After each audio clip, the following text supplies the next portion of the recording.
are just a few words I would use to describe our speaker tonight, Mr. Terry L. Woodard. Terry L. Woodard holds a bachelor's degree in business administration from Jackson State University with a concentration in business management. A native of Gloucester, Mississippi, he also holds certification in leadership from the Mississippi Institute of Management and Executive Development from Cornell University. Upon graduation from Jackson State in 1998, Woodard began his career life as business manager of the JSU University Center, where he developed financial planning, business operations, and policies for the center. Woodard has served his university family well. He has been credited for the Metro Atlantic Alumni Chapter's Premier Chapter Award, where during his tenure as chapter president, the chapter was cited for its program growth and increase in membership and financial resources. In May 2012, he was elected to a second term as president of the JSU National Alumni Association. His gallery of awards is a testament to his dedication and love for Jackson State University and includes the 2003 and 2005 Metro Atlantic Chapter Alumnus of the Year Award, 2005 JSU NAA Alumnus of the Year, and the 2007 Trailblazer Award. Most recently, Woodard was the recipient of the inaugural Legacy of Leaders National Alumni President of the Year Award from the National Black College Alumni Hall of Fame Foundation, Incorporated. Woodard continues his active participation and demonstration of his commitment to beloved Jackson Fair, Jackson Deere through his time and resources. He's a member of the Diamond Level Gift Club, an honor distinction for persons who have contributed a cumulative gift of $50,000 to $99,000 to the university. He is also a member of the Clay Lackey Society, an honor distinction for donors who have provided a lasting legacy for tomorrow's generations by including Jackson State University in their estate plans. Ladies and gentlemen, Mr. Terry L. Woodard.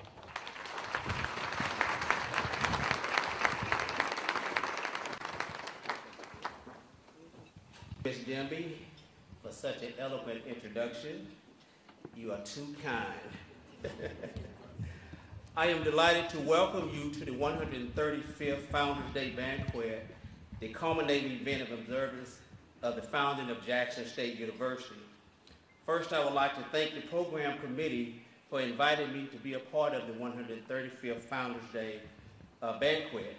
Thank you to Dr. Carolyn Myers, her administrative staff, faculty, staff, alumni, and friends of Jackson State University for your continued support and dedication of our beloved university.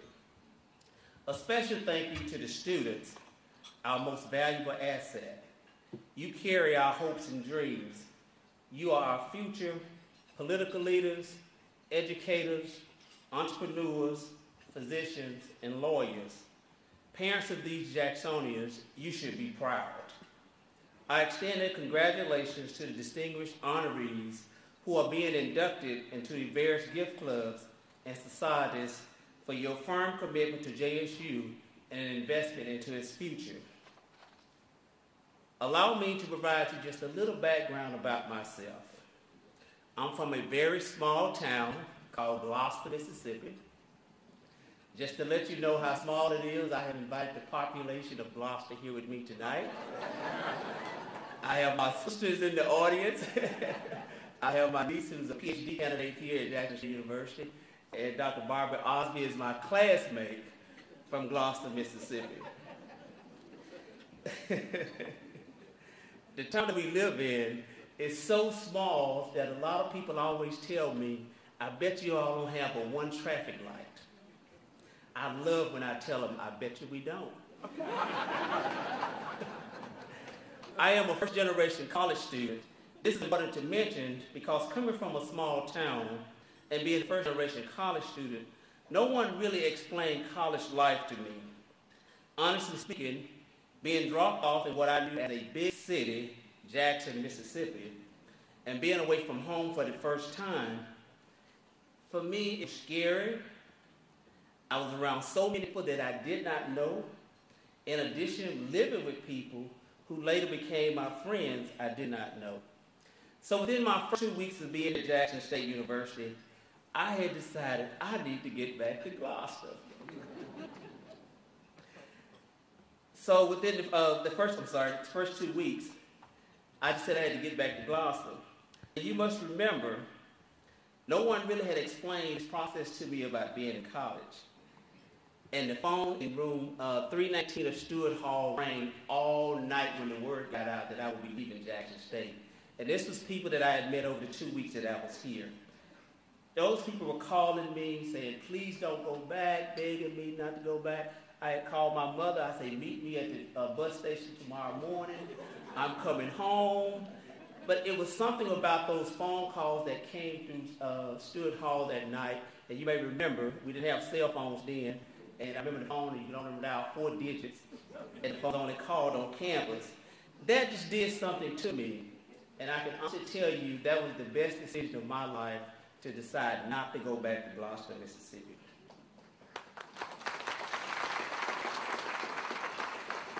But being at Jackson State, to my surprise, there were slamming doors, walking, talking, filthy restrooms, grimy showers in the residence halls, and a host of other adjustments that need to be made. And again, like I said, I just would trade my experience at Jackson State University for nothing in the world, because that is who I am today, Jackson State University. I ran for the JSU National Alumni President with the slogan of delivering the total package. And to me, the total package means delivering a presidency with a great team of people and programs where at the end of the day, everyone, I hope, will have a sense of accomplishment. And they will have worked hard to get there and sacrificed a lot to stay there. I want them to walk away that they are part of something that is special. We are the best in the world at what we do. Knowing that I stand on the shoulders of giants, it equates to delivering a presidency that can build sustainability for the National Alumni Association for many years to come. My presidential platform has been on 3 strategic initiatives. First, strategic positioning. 2, education. And 3, increasing financial and membership support at Jackson State.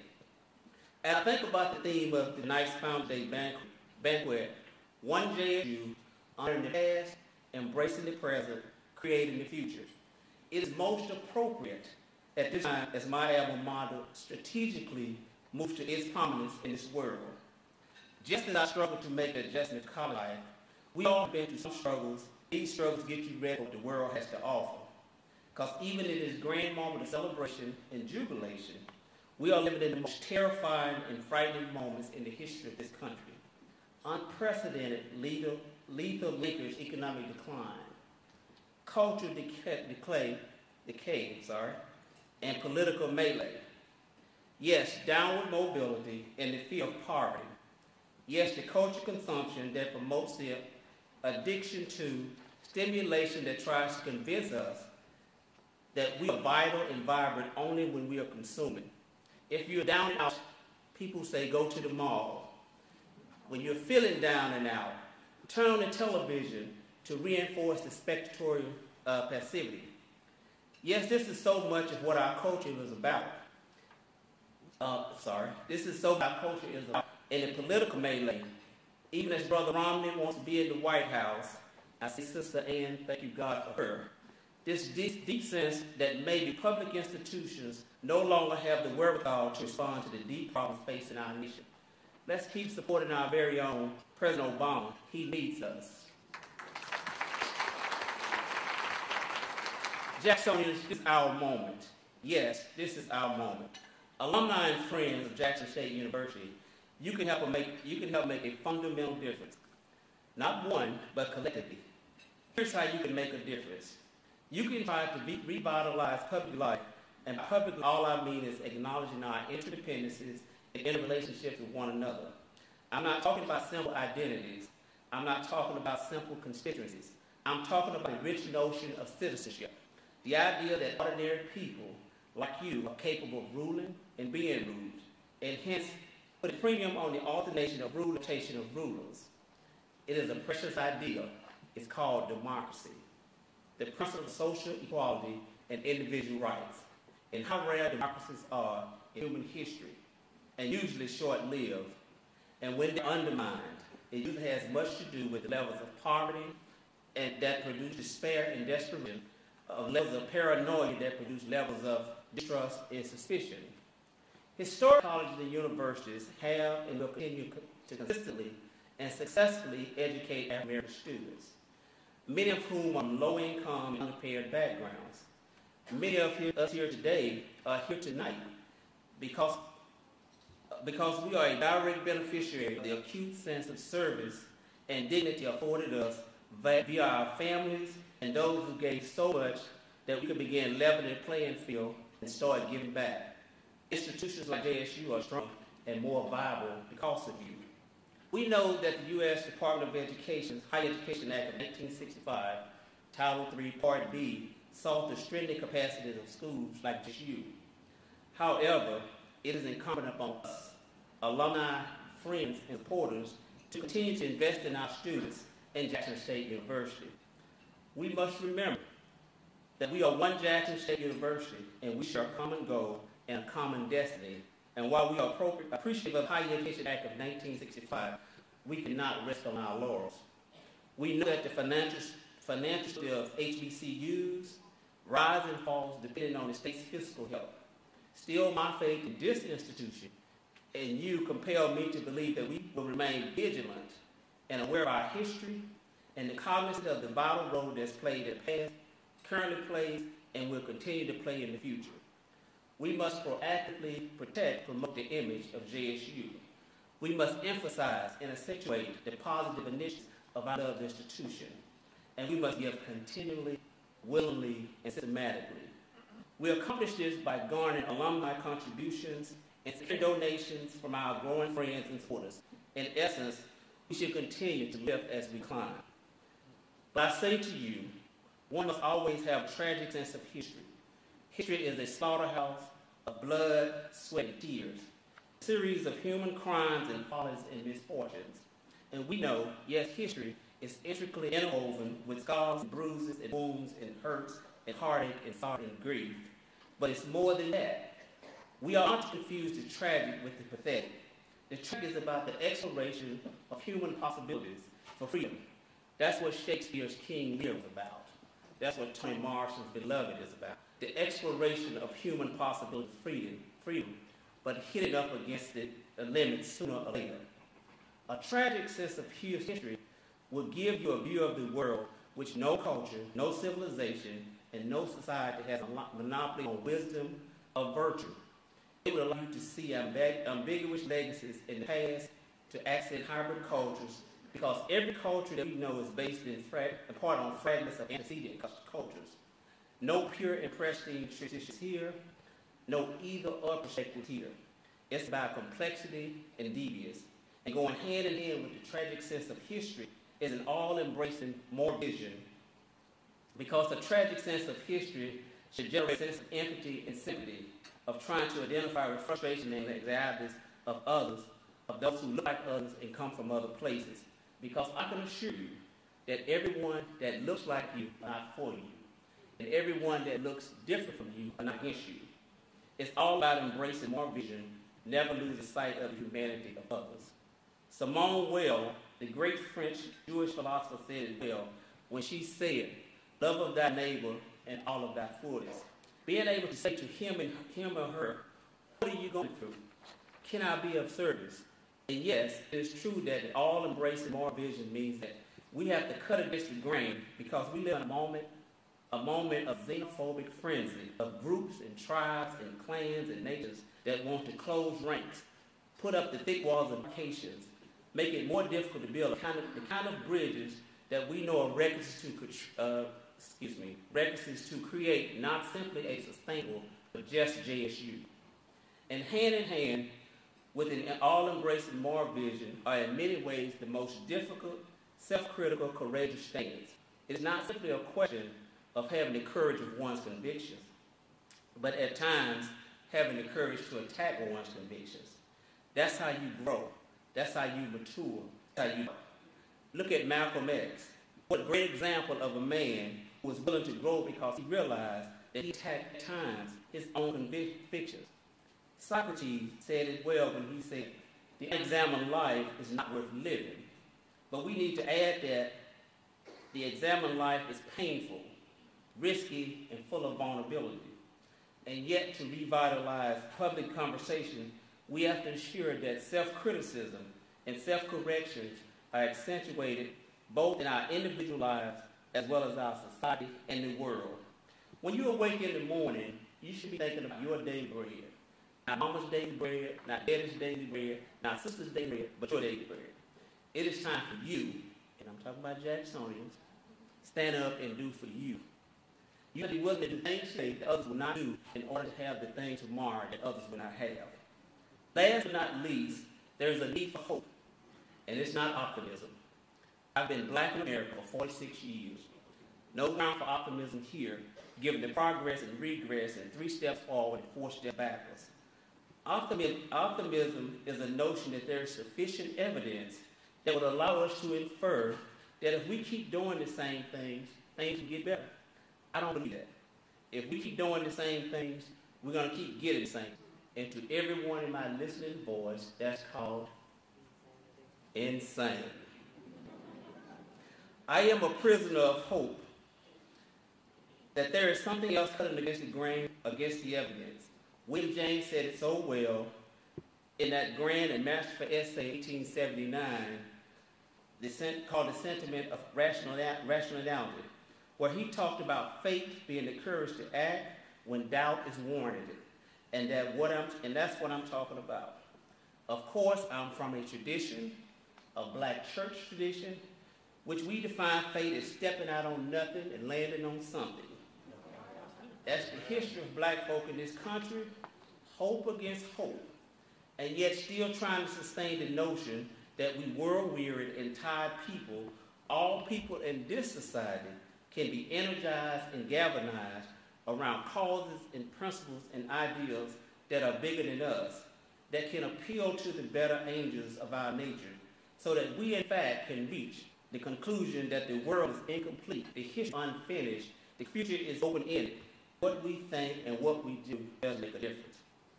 Everyone, we have to do a better job at providing financial support to Jackson State University.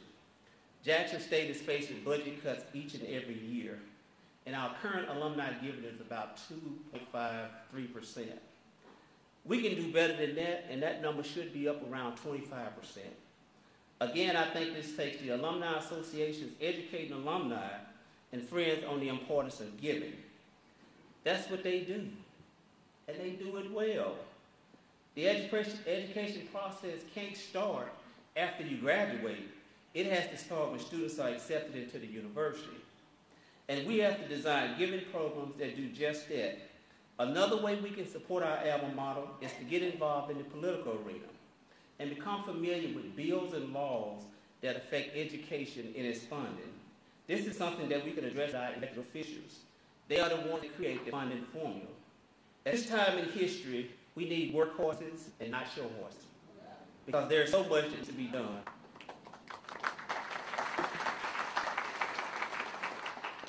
Many times our alumni feel as though, because we are funded by the state, that we need no private support. Hello, there's no longer such thing as state supported. It's called state assisted. And trust that they will continue to believe and continue to make this false assumption until they are enlightened.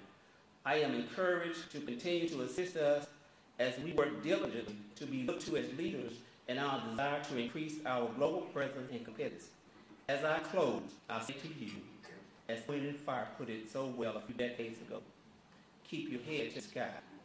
As the civil rights movement said so clearly, keep your eyes on the prize, and not on each other, but the prize. As Mahalia Jackson used to sing so powerful, keep a hand on the plow. And as Fantasia sings today, I believe. Again, thank you for the invitation. It is always good to come and support Jackson State University. God bless you, good luck, and let's make you a better place by example and by struggle. Thank you.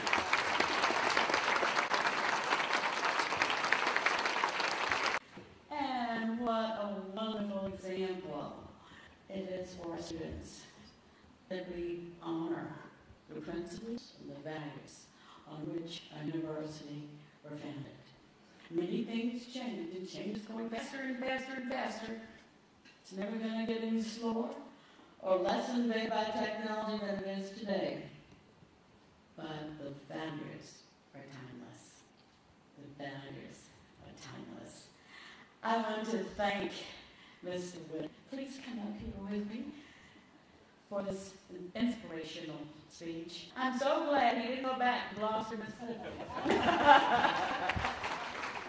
I think of the richness that we would have lost in terms of values, living a commitment, having the courage to step up to leadership, and be a master in that time. He's traveling all the time, still doing things for Jackson State University all the time. He embodies that old Native American saying that we humans preserve what we love. And he shows everybody that love is more than just a word. It's what you do. And how you're going to secure that love lives on. Now, what has happened here at Jackson State is that we have tonight a with rose and shoes.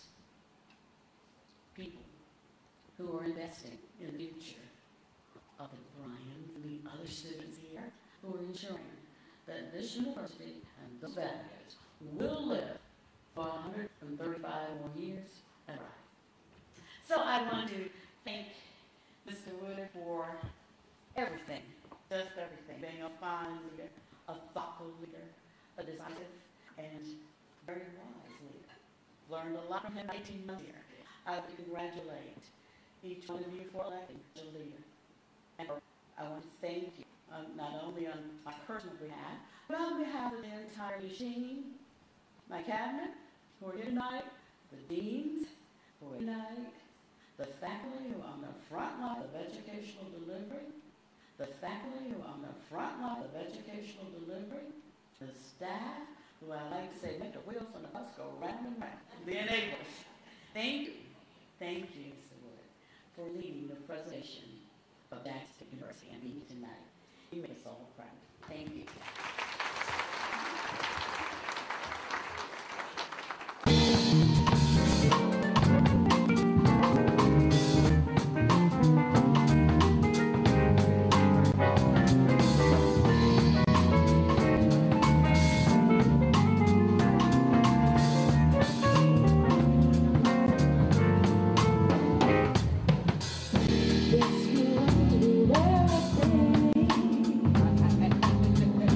I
the summer days of imaginings in my head and words from my heart, told only to the wind without words being said. I don't wanna bore you with my troubles, and it's something about you now that makes me weep and knocks me off my feet. It's something about your love that makes me weep and knocks me off my feet. I don't want to bore you with this. Oh girl, I love you, I love you, I love you. I don't want to bore you with this. Oh girl, I love you, I love you, I love you more and more. We lay beneath the stars under a lover's tree that seen through the eyes of my mind. I'll reach out for the part of me that lives in you that only our two hearts can find.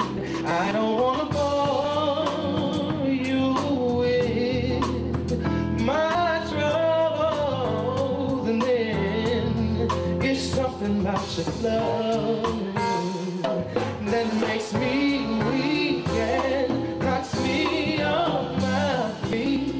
It's something about your love that makes me weak and knocks me off my feet.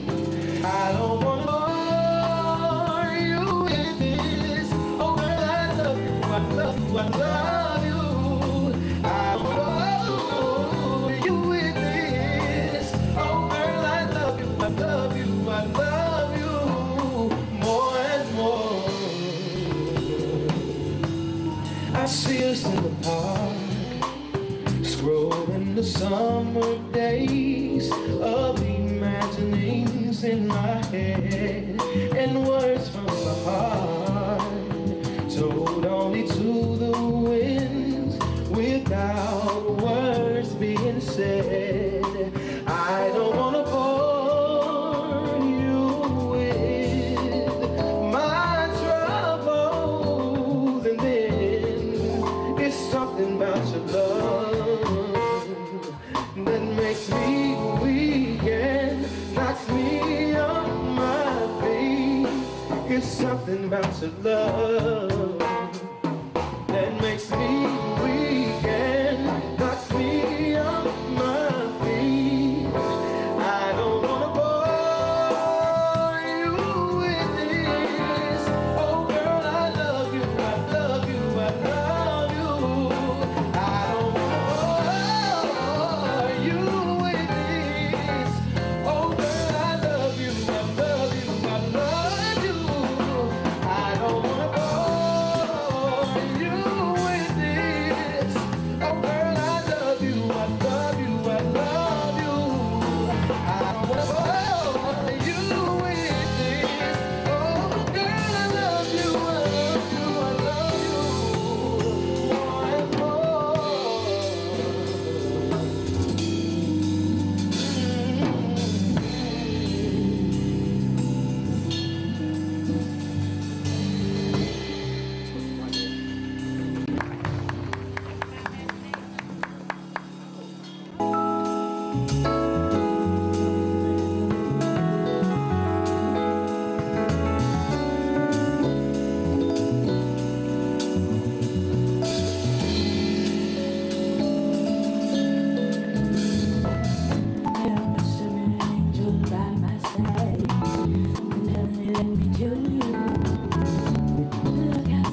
JSU.